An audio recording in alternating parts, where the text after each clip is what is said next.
আরেকটা হচ্ছে আসছে, দুইটার মাঝখানে চাপা পড়ে গেছে, একজন কেটে গেছে।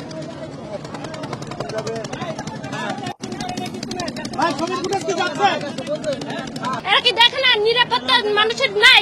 জানে আমরা জনগণ আসি। একটা ট্রলার এখান থেকে জাহাজ যাইতেছিল, ওই মুহূর্তে আরেকটা লঞ্চ ব্যাগে গিয়ার দেওয়া দিছে, যার কারণে ওইটা সংঘর্ষ হয়। তার কারণে দুই লঞ্চের ভিতরে যাতা খাওয়াতে তারপরে তারা হয়ে গেছে,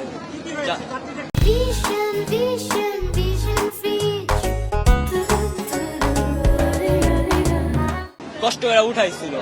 তারপরে তো তারা নাই, আর ট্রলারের ভিতরে যারা নিচে ছিল তাদের আর অস্তিত্ব আমরা প্রায় 6 থেকে 7-8 জন ছিলই, মানে ট্রলারের লোক। নৌকাটা মাঝখানে পড়ে গেছে, ওই সাইডের যে লঞ্চটা ছিল এটা পিছনে দিছে, আর পিছনে দেওয়ার সময় নৌকাটা দুই লঞ্চের পিছনে মাঝখানে পড়ে গেছে। তো যাত্রীরা যখন উঠা ধরছে, একজন লোক এই লঞ্চের কর্নারের পিছনে বাইজা প্রথমে পা আলাদা হয়ে গেছে, তারপরে এই জায়গা দিয়ে আলাদা হয়ে গেছে।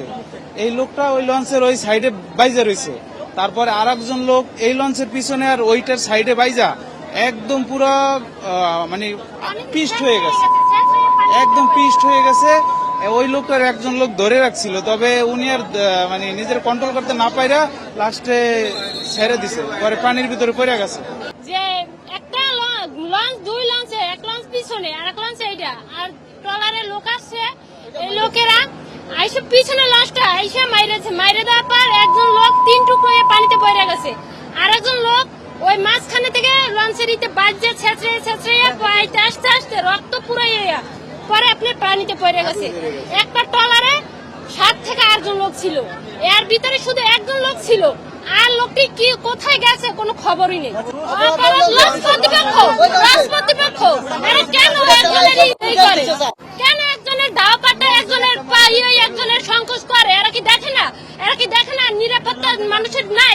জানে আমরা জনগণ আসি, এরা তো দেখছে, এরা একজনের ওভারমেট করে আরেকজনের করতে যায়। কার আগে কে যাবে, কার আগে কে বেশি যাত্রী নেবে, কার আগে কে করবে, এটা তো ঠিক না। এই লঞ্চে ওঠার জন্য সম্ভাবনা, এই লঞ্চে আসছে, ওই পিছনের লঞ্চটা মাইরা দিছে। পিছনে যে লঞ্চটা ছিল এটা তো বন্ধই ছিল, এটা কোনোই নাই, পিছনের লঞ্চটা মারছে, পিছনের লঞ্চটা, এই লঞ্চটা তো এই জায়গায় ছিল।